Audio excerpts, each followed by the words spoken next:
નમસ્કાર દર્શક મિત્રો, હું છું રૂપલ લુણીચિયા. સંપૂર્ણ ન્યૂઝમાં આપનું સ્વાગત છે.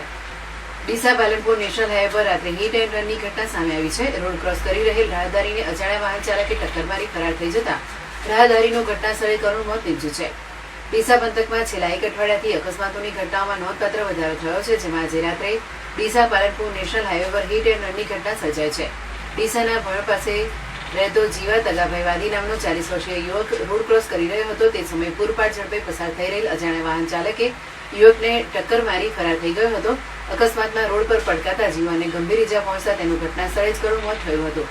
બનાવને પગલે આજુબાજુના લોકો દોડી આવ્યા હતા, જ્યારે ઘટનાની જાણ થતાં 108 એમ્બ્યુલન્સ વાનની ટીમ પણ તરત જ બનાવ સ્થળે પહોંચી હતી. એક સંતાનના પિતાનું આકસ્મિક મોત થતાં પરિવારમાં માતમ છવાયો હતો અને મૃતકના પરિવારજનોએ તંત્ર સામે રોષે ભરાયા હતા. આ દરમિયાન ત્યાંથી પસાર થઈ રહેલ કોંગ્રેસના ઉમેદવાર જ્ઞાનીબેન ઠાકોર પણ રોકાયા હતા અને યુવકના મોતથી કલ્પાન કરી રહેલા પરિવારજનોને સાંત્વના આપી હતી. ડીસા તાલુકા પોલીસ પણ તરત જ અકસ્માત સ્થળે પહોંચી હતી અને લાશને પીએમ અર્થે સરકારી હોસ્પિટલમાં ખસેડી અજાણ્યા વાહન ચાલક સામે ગુનો નોંધવાની તજવીજ હાથ ધરી હતી.